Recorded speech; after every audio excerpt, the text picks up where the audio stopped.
तुम्हा सगळ्यांना नवीन वर्षाच्या खूप खूप शुभेच्छा. Happy new year. नवीन वर्षाची सुरुवात करूया काहीतरी गोडधोड करून.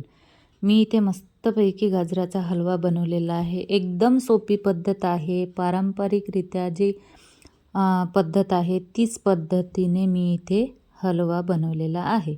तर यासाठी मी इथे 1 किलो गाजर घेतले. तर हे गाजर मी अर्धा तास पाण्यात असे भिजत घातले होते. म्हणजे भिजत घातले म्हणजे ठेवून दिले होते पाण्यात. आता त्याने काय होतं, यावरची जी डस्ट असते, धूळ, घाण सगळी निघून जाते. खडे वगैरे असले की ते पण निघून जातात. 2-3 पाण्याने पुन्हा स्वच्छ धुवून घ्यायचे आणि कापडाने सगळे गाजर पुसून घ्यायचे. पुसल्यानंतर याचे सगळे सालं काढून घ्यायचे. हलक्या हलक्या हाताने सालं काढले की याचं मागचं आणि पुढचं टोक पण असं चाकूने कट करून घ्यायचं आणि गाजर किसायला घ्यायचे. तर जाडी किसणी घ्यायची नाही, मध्यम आकाराच्या किसणीने गाजर किसून घ्यायचे. तर हे काम सहसा आपल्या मिस्टरांचं असतं.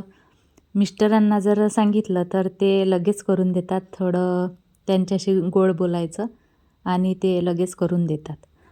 आता काय करायचं, हा किस आपल्याला भाजायचा आहे. तर इथे मी 1 मोठा चम्मच तूप घेतलं. कढई, जाड बुडाची कढई घेतलेली आहे आणि मोठी घेतली.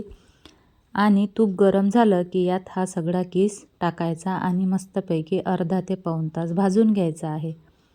तर छानपैकी भाजायचा, असा सॉफ्ट झाला पाहिजे. हातावर दाबून पाहायचा.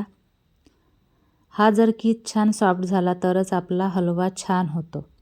तर नरम झाला की असा चमच्याने दाबायचा, म्हणजे आणखी तो बारीक बारीक होतो. आणि यात टाकायचं आता दूध. तर 1 किलो गाजरला इथे अर्धा लिटर मी दूध घेतलं. तर दूध कसं घ्यायचं, आपलं रूम टेम्परेचरवरचं दूध घ्यायचं. जास्त गरम नाही घ्यायचं आणि थंड तर अजिबात घ्यायचं नाही. फ्रीजमधलं काढलं आणि ते टाकलं नाही, तसं करायचं नाही.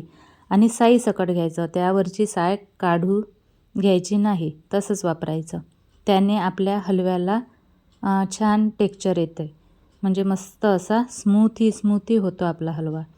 तर दूध टाकल्यावर काय करायचं, सतत हलवत राहायचं, अधूनमधून हलवायचं. आपले कामं जर असली तर कामं पण करायची. आणि दूध संपूर्ण आटू द्यायचं. दूध आटल्यावर यात साखर टाकायची. मी इथे 1 पाव साखर टाकली.